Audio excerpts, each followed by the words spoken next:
is back. We lost him for 2 games.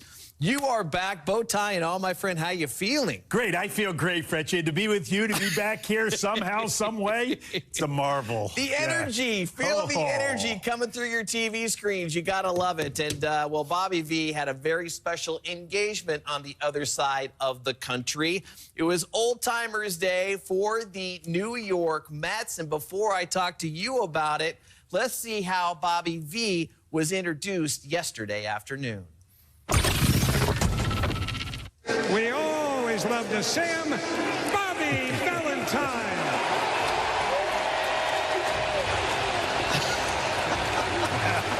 How can you not smile when that happened? You got to tell me, when did you decide to come out with the very famous sunglasses and mustache? Well, I was with Robin Ventura, who initiated it 20-something years ago when in 1999 or 2000 we were playing. I got thrown out of a game. Robin said, hey, go back out into the dugout. He was sitting beside me. He says, you got to do it again today. And I said, great. Frenchie won't know where I am if I put on a mustache and be in a disguise. So I left the dugout, and it was cool. It was great to be with all those guys from, 62 Frank Thomas, the first Met team, to 69 and Cleon Jones, and the 86 teams with Dwight Gooden and Darryl Strawberry, and then some of the teams that I had, with Robin Ventura and Mike Piazza and Todd Zeile, to bring the entire Met family together after 20-something years. Long time coming, right? Yeah, since 1994. Yeah. I've been begging for it. And finally, Alex and Stevie Cohen, who are the new owners of the Mets,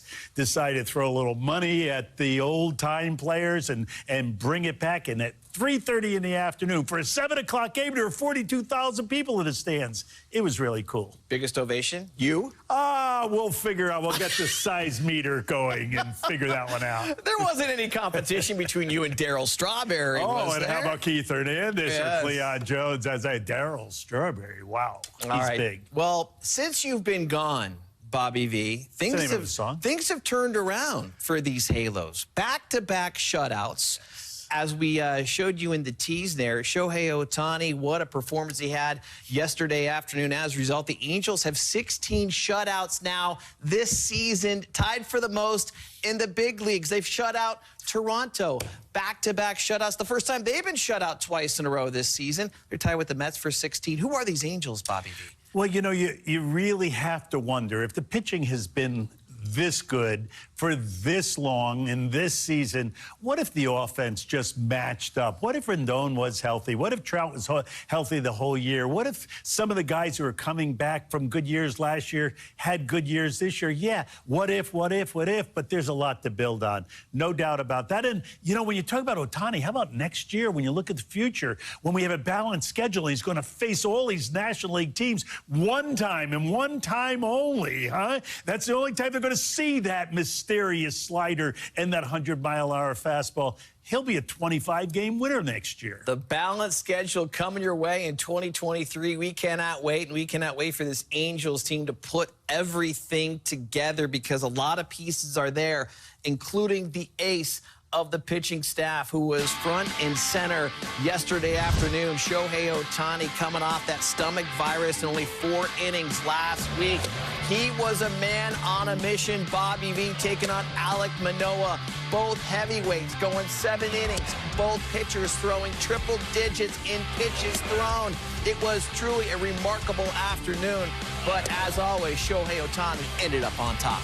Yeah, when he throws the breaking ball, his fastball obviously has a lot of mustard on it. But when he throws the breaking ball, you see the hitter looking back out in front of the plate, like the last time they saw the pitch before their shutter speed stopped, and they go, where was that pitch? How did I not track that pitch properly? It's because it's the first time they saw anything like it, and it's hard to hit. He had a lot of mustard. He was throwing the whole hamburger at him yesterday. 109 pitches. That is a season high. He's at a career high with his 11th win of the season. After his only walk in the first inning, he retired 19 of the final 21. 9 Ks in those 7 innings. And look at that bottom stat. 9+ Ks in 11 of 22 starts this season. He has been absolutely on fire. Shohei Ohtani, I don't know why we keep saying this. He's already in the MVP conversation. Not like he had to put himself back in the conversation again. Well, you know, he's in it. There's one of two or maybe three people in it. And there's a guy in New York hitting a lot of home runs,